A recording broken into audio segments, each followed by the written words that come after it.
Bom, retomando, né? Antes eu tinha falado sobre o kanji do Reiki, né?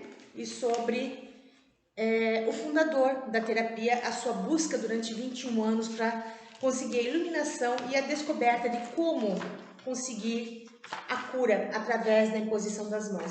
Que era muito necessário no Japão, né? Uma terra onde que a gente observa que tem muitos terremotos, né? É muito importante ter alguma coisa além da nossa medicina tradicional que pode ser assim realmente muito eficaz, até conseguirmos um tratamento realmente especializado para determinadas coisas. Aqui, algumas leituras do ideograma, do nosso kanji do Reiki.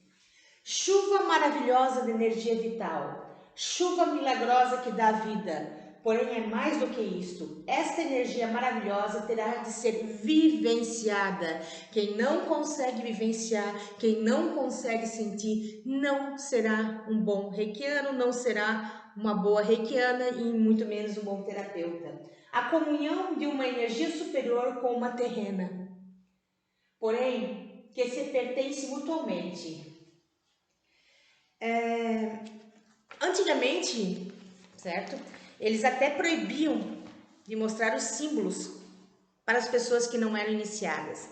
Mas, se a gente ler um pouquinho a mais, correr atrás um pouquinho a mais do que nos é apresentado nos materiais quando a gente faz um curso de Reiki, nós vamos perceber que uma das batalhas do Dr. Mikao Usui era que aprenda as chaves, não perca as chaves, ensine-as.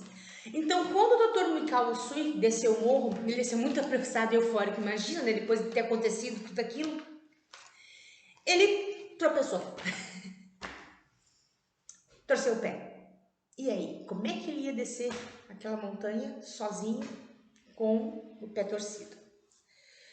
Intuitivamente e relembrando de tudo que aconteceu, ele fez a imposição das mãos nos seus pés. Vamos dizer assim, no tornozelo. Eu não posso dizer qual é a parte agora específica porque eu não me recordo. E fazendo a imposição das mãos, canalizando a energia Reiki, o tornozelo dele ou o pé dele, vamos dizer assim, a perna dele, desinchou, possibilitando que ele continuasse a sua caminhada até chegar a uma taverna. Chegando nessa taverna, imagina, depois de 21 dias sem comer, sem beber, sem nada, imagina a fome. O certo quando a gente sai num jejum assim é começar a alimentação aos poucos, mas ele estava tão afobado com tudo que aconteceu que ele comeu. E nem, né, graças a Deus não deu nada, né? Porque ele aplicou o reiki. Nessa taverna tinha uma menina que estava com o dente infeccionado, estava inflamado, não conseguia nem falar, com a boca toda inchada. Ele foi lá e impôs as mãos. Diminuiu a dor da menina e aos poucos foi cedendo o inchaço. E assim foram os primeiros passos. Mikao Usui, ele aplicava reiki gratuitamente nas pessoas, certo? E tentava ensinar o sistema às pessoas. Elas até faziam e aprendiam, porém iam embora. Aí depois de um certo tempo ele observou que essas pessoas voltavam com os mesmos processos, com as mesmas coisas. Por quê? Porque receberam de graça, portanto achavam que não era necessário ter responsabilidade pela transmutação dos problemas delas mesmas. É mais fácil impor a culpa ao outro ou ter alguém que os trate do que ser responsável pelo seu próprio cuidado. Então, a partir desse momento, ele percebeu que nem sempre, quando você dá algo de graça pensando ajudar alguém, você realmente está ajudando alguém. Porque às vezes você vai estar somente acomodando essa pessoa. Então, a partir daí, ele começou a fazer umas cobranças, trocas. Eu, por exemplo, meu primeiro cliente de Reiki, isso foi lá em 2002. Nós fizemos 21 sessões de Reiki. Eu não cobrei nada. E ele conseguiu descobrir alguns problemas que ele tinha de ordem emocional que precisou passar por uma cirurgia, coisa que ele não sabia o que era, porque o reiki serve também para quê? Para fazer aflorar o que precisa ser aflorado para ser tratado. Quando não é uma coisa que se limita somente, né, a nossa energia emocional, só o nosso emocional. Tem coisas que realmente precisam ser tratadas, o efeito, não somente a causa. Né? Então a gente descobriu qual era o problema, o efeito, por que ele sofria disso, que foi melhorando. né? Ele se tornou uma pessoa menos tímida, uma pessoa que deu uma evoluída na vida dele, e ele, como agradecimento, me deu a minha primeira fonte. Gratidão. Infelizmente eu não tenho mais ela, né? Em 2008 em Blumenau aconteceu aquela catástrofe e eu perdi muitas coisas, inclusive o material de radiestesia e geobiologia, que eu não voltei mais a trabalhar com isso, mas eu amo infinitamente geobiologia. E tenho muita facilidade, Pedro me responde muito facilmente as questões. Então, voltando assim, então Mikao Usui começou a fazer trocas. Num determinado período, ele conheceu o doutor querido Sujiro Hayashi. Ele era da Marinha, um reformado da Marinha, vamos dizer assim, né? E ele fez um tratamento com o doutor Mikao Usui, ficou muito curioso, viu os resultados e queria aprender. Queria porque queria aprender.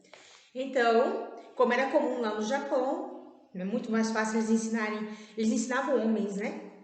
No processo, ele aprendeu todo o sistema do Dr. Mikao Usui e aprimorou. Ele que fez as divisões, as posições que nós temos e usamos ultimamente, relacionado com o quê? Com os chakras, né?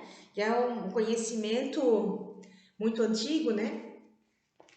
Chakras, os meridianos, os nadis, né? Mas ele fez essa divisão das posições. Ele deu continuidade ao ensinamento do Dr. Usui. Eu gosto de chamar ele Dr. Usui. Eu aprendi como Dr. Usui e eu tenho um amor muito grande, ó, até me emocionou. É uma gratidão, na verdade, muito grande. Então, ele fez o quê? Ele fez um alinhamento dessas posições para se tornar mais prático.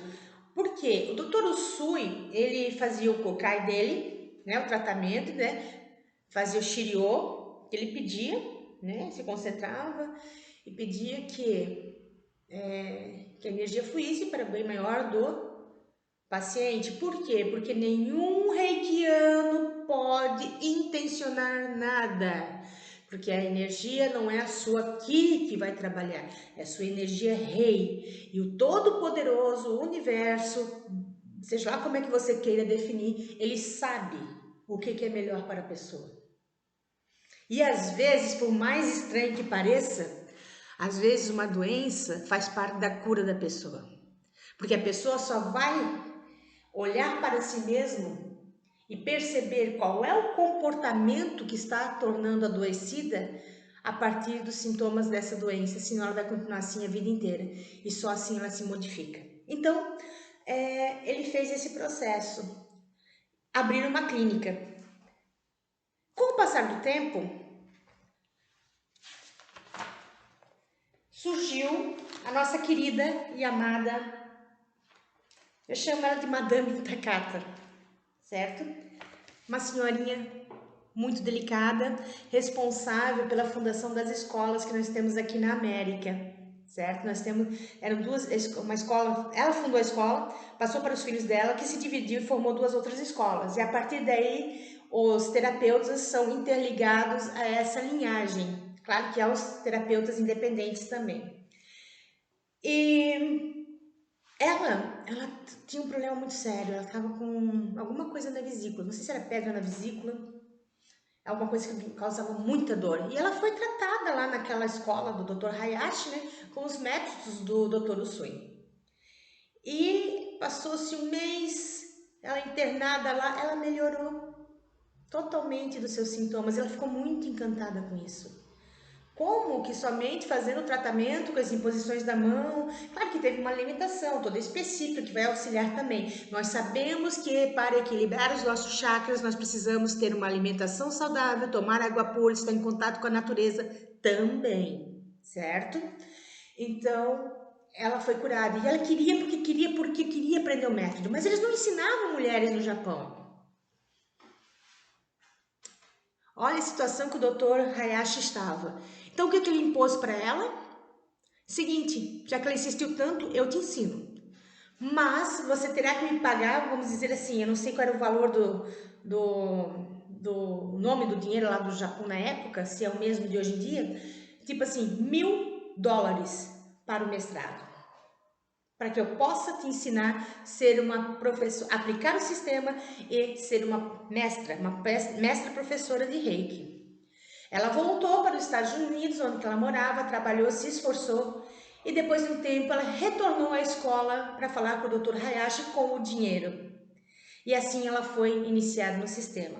Quando ela veio para a América, o Reiki não seria aceito da forma como foi, porque ele não era cristão, né? Ele não está relacionado com religião, né? Ele vem de origens, vamos dizer assim, da tradição budista. Então, ela criou e formulou a sua própria maneira de introduzir o Reiki nas Américas, que é a maneira que nós temos hoje em dia, inclusive das iniciações. Então, essa senhora guerreira foi a responsável, através da sua labuta, da sua persistência, de conseguir trazer o Reiki para as Américas, né? Para os Estados Unidos, que foi o primeiro local. Gente, outra coisa sobre o Reiki. Tem gente que fala o seguinte: ai, não pode cobrar o Reiki. A pessoa que persistiu, como Madame Takata, estudou, persistiu, pagou, ela perdeu, ou melhor, ela não perdeu, ela ganhou. Ela ganhou muito tempo e muito conhecimento. Ela investiu o seu tempo, que muitas pessoas vão usar para outras coisas, né? Então, assim, ó, pode ser cobrado sim, deve ser cobrado. Se você é um terapeuta e trabalha com isso e acha que deve cobrar, cobre sim. Por quê? Quando o doutor Mikao Usui não cobrava, o que o pessoal fazia? Ai, é de graça, eu vou lá, recebo, depois volto a fazer a mesma coisa, depois ele vai lá e me cura, deu? Não precisa ter responsabilidade, não doeu, né, no meu bolso, não é uma coisa séria. Reiki é um tratamento sério, uma terapia complementar séria. Portanto, a partir do momento que você trabalha como terapeuta e trabalha com isso, você pode e deve e tem o direito de cobrar pelo seu tempo, pelo espaço que você está disponibilizando, certo? Pela própria sua energia de estar no local, onde você vai gastar energia elétrica, luz, água, som ambiente e tudo que é necessário para ter uma clínica de atendimento. Principalmente os cursos. Eu paguei na época, olha, nem foi tão caro ainda, porque tem lugares que está mais caro. Tive um baita de um desconto, né? Que foi chorado muito esse desconto. Eu paguei R$1.000 em 2001. R$1.000 em 2001, 2002 era muito dinheiro para um mestrado, certo?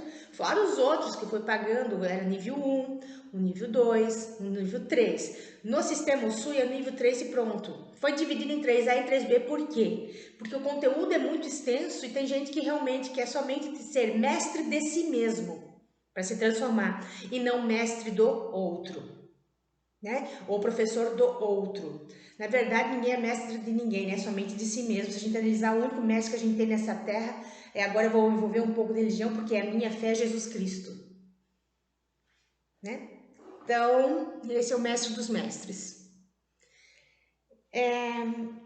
Então, basicamente, o Reiki foi formulado dessa maneira.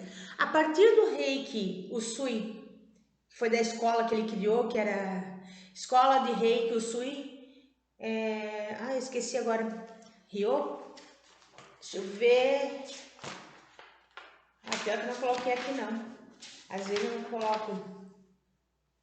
A pessoa não enxerga, é uma coisa triste, né? Precisa do óculos, vamos ver aqui.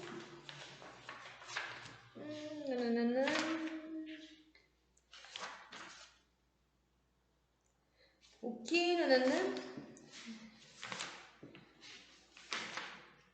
Tá, da escola que ele criou, certo?